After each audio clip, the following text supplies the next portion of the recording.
Hello, hello, hello, beautiful souls. This is Lizz Grace Christie here with another Weekend Goddess Report. Thank you for tuning in to my channel, Galactic Mythology. Today, you will hear the forecast for the weekend of January 10th all the way through to the stroke of midnight on January 13th.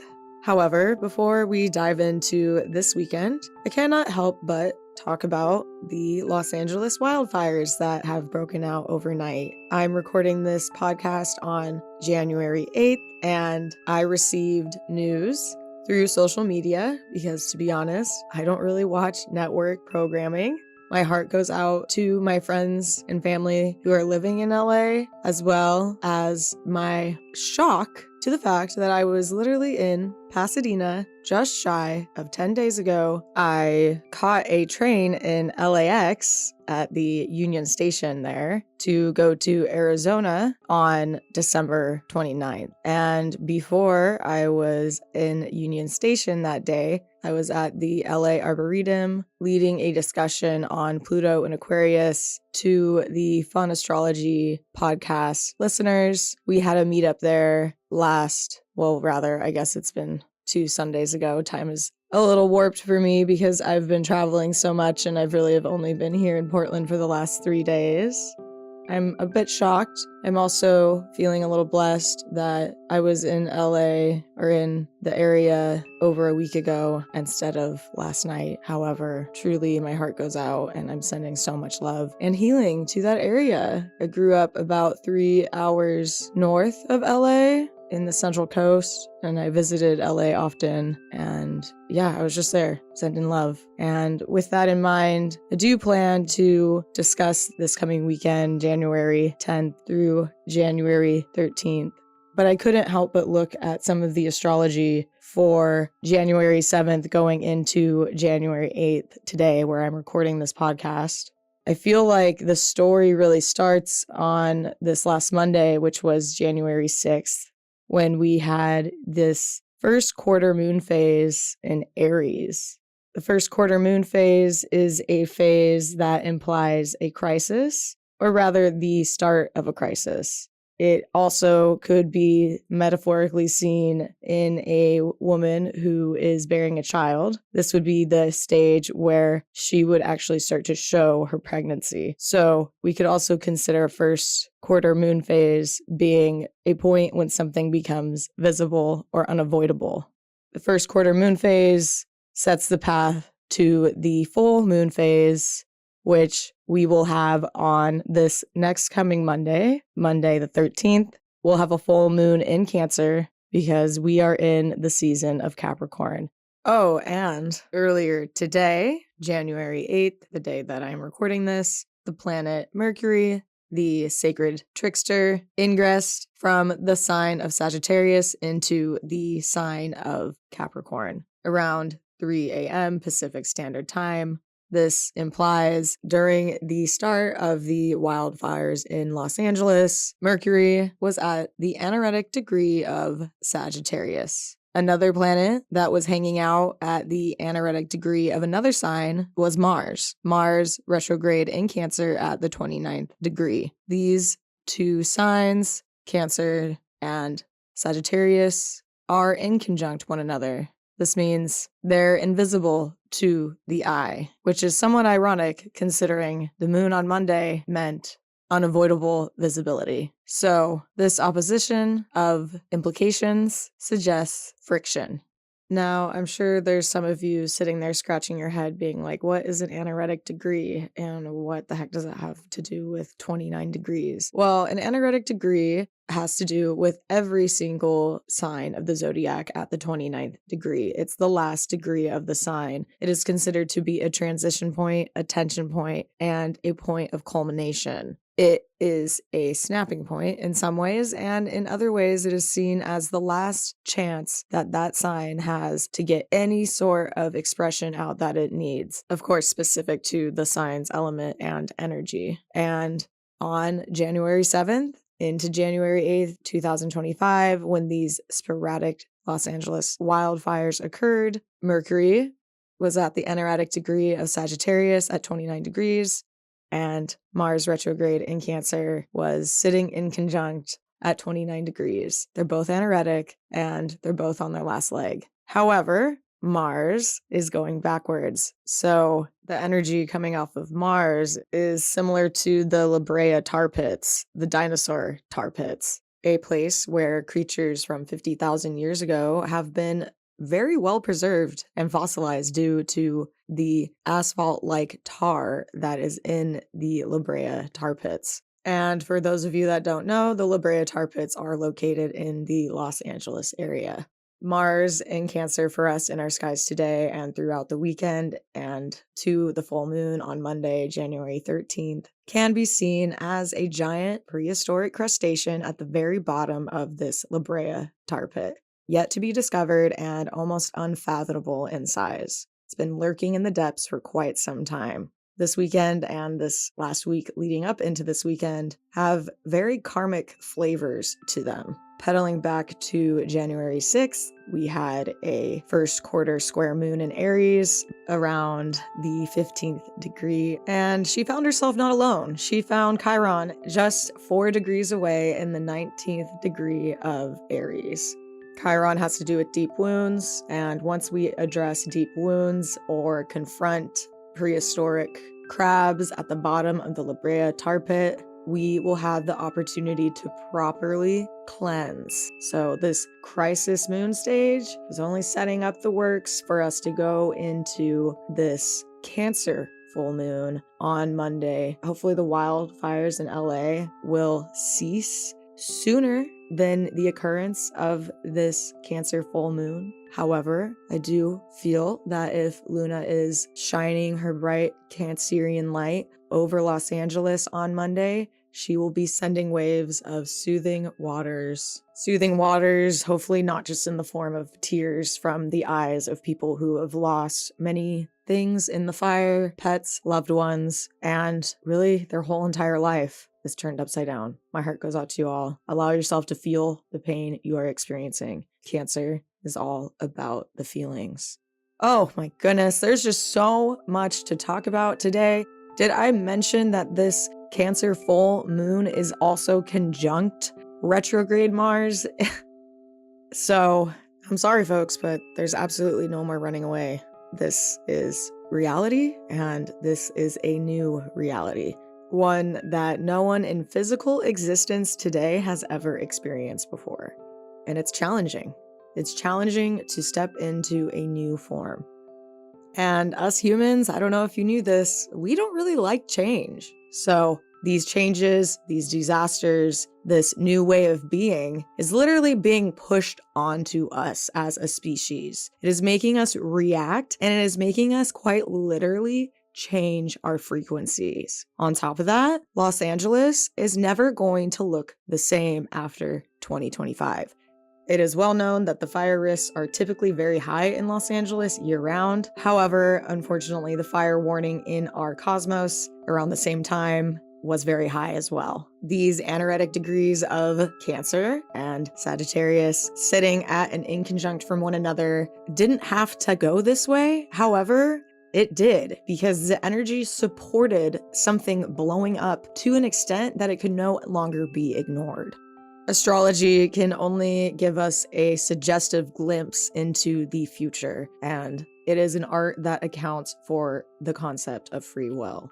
Therefore, when someone's giving you an astrology reading, they can talk to you about the energies that make up your chart from the weaknesses and the strengths. And it is up to you as an individual born under that natal chart to distinguish yourself in the strengths of a specific sign, or you could distinguish yourself in the weaknesses of that specific sign.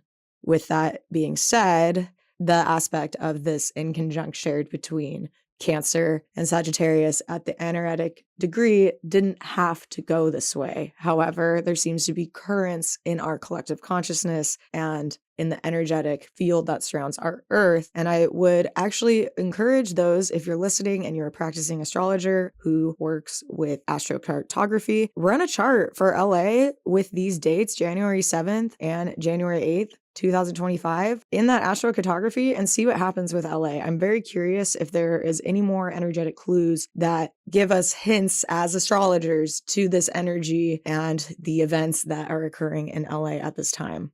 Once I catch some downtime, I will go ahead and do my own astrocartography investigations over these LA wildfires. And I'd love to compare notes. So if you do end up generating some charts, share in the comments what you discover. Speaking of professional astrology and astro consultations, I'm doing something very special. I'm giving away 11 30-minute astrology consultations for free. Yes, 11 30-minute astrology consultations at no charge. How this works is you will go to my website, www.galacticmythology.com. At the top of my website, you will see a banner with a button that says sign up. Click that button and it will open up a separate page, which will take you to my booking website, calendly.com. Once there, please fill out the form that is in front of you and click submit. Furthermore, on January 17th, next week, I will send out emails to everyone who filled out that form and inform you if you have won. Anyone that signs up will be receiving an email from me on January 17th, next Friday, and maybe if it's not too complicated, I'll do a shout out on next weekend's episode for the winners of this giveaway. Yes, so the signups are going to start on January 11th, 2025, Saturday. So depending on when you are listening to this podcast, you might still stand a chance at winning a 30-minute consultation with me, Lizz Grace Christie. Oh my goddess, y'all. We are not even halfway through this report yet, and we're already 11 minutes in. This is crazy. I haven't even introduced my first asteroid goddess, and this is the weekend goddess report and all. So without further ado, let's introduce asteroid goddess Pallas Athena. Pallas Athena is currently in the sign of Capricorn, and on Monday, January 6th, that time when we all experienced the first quarter square moon, Pallas Athena found herself in a square aspect to that Aries first quarter square moon. Okay, so let's dive right on into the background of goddess Pallas Athena. So, Miss Pallas Athena is a daddy's girl, to say the least. Her mythology boasts of procreation without the feminine. In fact, the myth goes that Pallas Athena was born from Zeus's forehead. Pallas Athena is seen as a non-traditional femme in the Greek pantheon. She is asexual, that is, she is to remain virgin, which is very unique in the god and goddess world. The only other virgins on the scene are the Vestal virgins, also known as Vesta's priestesses. Beyond that, the female qualities that Athena values have to do beyond the physical senses, considering everything I just said. I imagine her being born from around the third eye area of Zeus's head. Pallas Athena is a goddess of wisdom and strategy, along with foresight. The lead priestess of Athena, a very popular character known as Medusa, before Medusa was cursed with the snakes on her head. In fact, Athena is the one responsible for giving her that hairstyle. Trigger warning, how that went down. Athena discovered Poseidon defiling her sacred temple. Defiling it by having intercourse with Medusa. Medusa at this time was a beautiful maiden, not a Gorgon, and actually not consensual to this intercourse with Poseidon. However, that did not really matter to Athena. Medusa was no longer a virgin, and she was doing a disgraceful act in Athena's temple. Big no-no. Medusa was turned exile and made into the infamous monster that we know her as today. Now that that brief story and background on Pallas Athena is out of the way, we can dive into the synthesis of that mythology with the astrology of this weekend. Essentially, the big takeaway is there is a lot more going on out there than meets the physical eye. There are malevolent and benevolent forces beyond our five senses at play here. In exile, Medusa would be slain by Perseus, who was assisted by Athena with a shield and sword. Perseus cut off the head of Medusa. Beyond that, Perseus harvested the blood that was squirting out of Medusa's severed body, and that blood would go on to be used by Chiron and Asclepius, Chiron being our wounded healer, and Asclepius being the mythological man responsible for modern medicine, particularly Western modern medicine. If you are familiar with the symbol of the caduceus, two snakes wrapped around a rod, the rod is Asclepius's, and the two snakes could be seen as Medusa's blood. Asclepius can be found in our zodiac if you do study the 13-sign zodiacal wheel. You can find Asclepius in the constellation of Ophiuchus, a constellation nestled between Scorpius and Sagittarius. The constellation Ophiuchus is seen as a man wrestling a snake or a man taming a snake. This weekend, I encourage you to look beyond the surface. Remember the La Brea tar pits and the prehistoric crustacean at the very bottom? Maybe that monster's not so bad.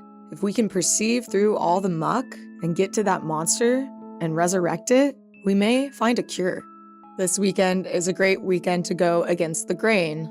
Be yourself and trust your inner higher knowing. We are being asked to sit with our pain, to observe the world around us, and to allow the solutions to come through. All of us are tapped into the world of the unseen. Things that may appear as disasters are en route to new beginnings, ones that are born from our imaginations. Cancer is associated with our unconscious, the moon, and ancestral patterns. We are going through a moment to course correct from our families, from the past, and into the future. As I said earlier, the universe is forcing the human species to take a new shape. So relax and allow the process to unfold before you, even if it's terrifying. Trust in yourself, trust in a higher power, and I'll see you next weekend. Don't forget to sign up for my free astrology consultation giveaway. Yes, 30 minutes free with me. Sign up start January 11th. Good luck, y'all. So much love and peace on earth.